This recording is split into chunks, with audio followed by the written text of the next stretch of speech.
హోమం విశిష్టత తప్పకుండా అందరూ తెలుసుకోవాల్సినటువంటి విషయం.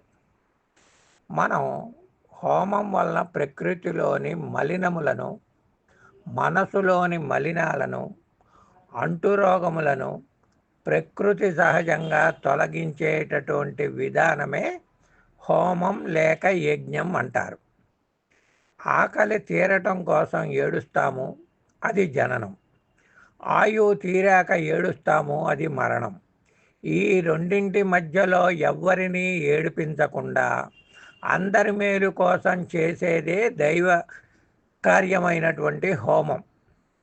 యజ్ఞం అటువంటి హోమాలు ఆరాధ్య బంధువులందరూ ఈ రుద్రహోమం చేయకపోయినా చూసిన అత్యంత మంచి ఫలితాన్ని ఇస్తుంది. హోమం అంటే హోరెత్తించేటటువంటి మంత్రాలతో నియమ నిష్టలతో చేసేదే హోమం.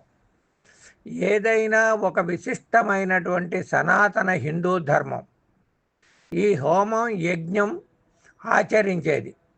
సూర్యోదయ సూర్యాస్తమయ కనపడునట్లుగా వచ్చున్నట్లుగా అనువైనటువంటి ఒక ప్రదేశములో చేయవలసినటువంటిది ఈ హోమ ప్రక్రియ. ప్రకృతిలో మూలికలు, దాని నుండి వచ్చే ధూపం, అన్ని సమిధలు, అగ్నిలో కాలినటువంటి మిశ్రమ ధూపం ప్రకృతిలో హానికరమైనటువంటి క్రిములను నశింపజేసి దైవానుగ్రహమునకు మనం ప్రకృతిలో జీవనానికి ఉపయోగపడుతుంది.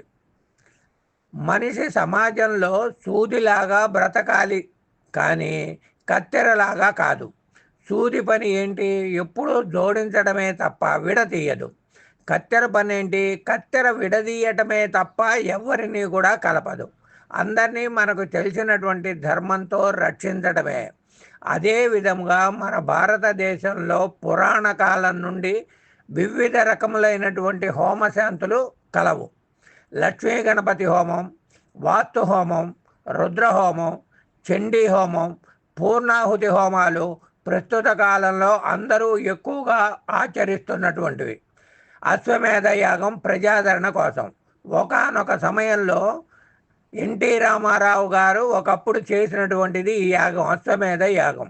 ఈ యాగం వల్ల దేశంలో ప్రజలు మద్దతు సత్సంకల్పంతో ఆచరించి శాస్త్రాన్ని ఏ విధంగా ఉపయోగించుకోవాలో పౌరాణిక పాత్రలు పోషించి నిజ జీవితంలో కూడా కొన్ని యాగాలు యజ్ఞాలు చేసి అఖండ మెజారిటీతో తెలుగు రాష్ట్రాన్ని కైవసం చేసుకున్నటువంటి ఎన్టీ రామారావు గారు హిందూ ఆధ్యాత్మిక కార్యక్రమాలను ఉపయోగించి ఉత్తమ ఫలితం సాధించినటువంటి వ్యక్తి.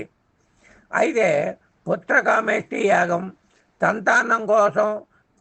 సంతానం కోసం పుత్రకామేష్టి యాగం, రాజసు యాగం, సర్పయాగం, ఈ విధంగా హంగు ఆర్భాటం చేసేవాళ్ళు. యజ్ఞయాగాలు వేద మంత్రాల సహితంగా జరుగుతుంది.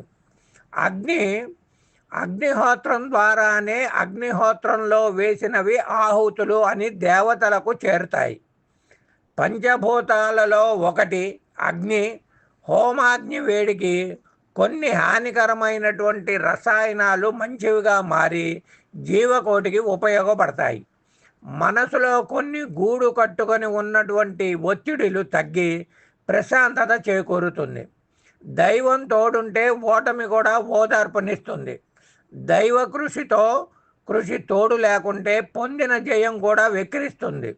హోమ ద్రవ్యాలు ఆవు నెయ్యి, ఆవు పిడకలు, దంపుడు బియ్యం, ఎండు మామిడి పుల్లలు, రాగి, మారేడు, గంధపు చెక్కలు, కొన్ని సుగంధ ద్రవ్యాలు వాడతారు. హోమశక్తి వలన ప్రకృతిలో క్రియలు, క్రిములు, అంటువ్యాధులు అది పీల్చడం వలన ఊపిరితిత్తులకు, కళ్ళకు ఈ ఔషధ తత్వముల ఉపయోగపడును.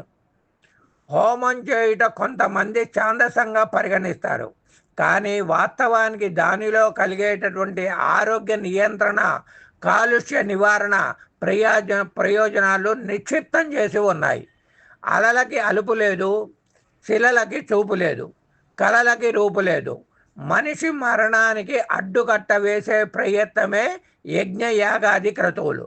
నిల్వ ఉన్నటువంటి పదార్థాలు నిలకడ లేని మనసు మనిషి మనుగడకు ప్రమాదం.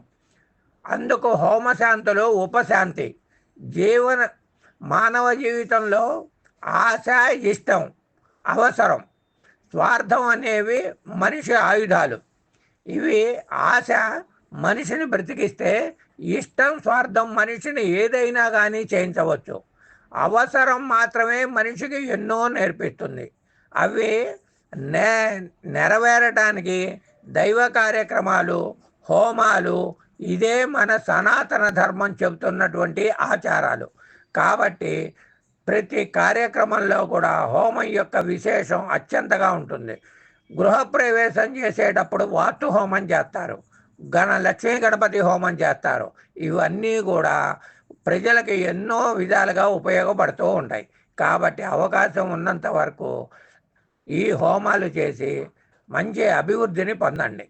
సర్వే జన సుఖినో భవంతు, సమస్త సన్మంగళాని భవంతు. ఓం శాంతి శాంతి శాంతి. కాశీనాథన్ సుబ్రహ్మణ్యం, గాంధీనగర్, విజయవాడ 3949301682.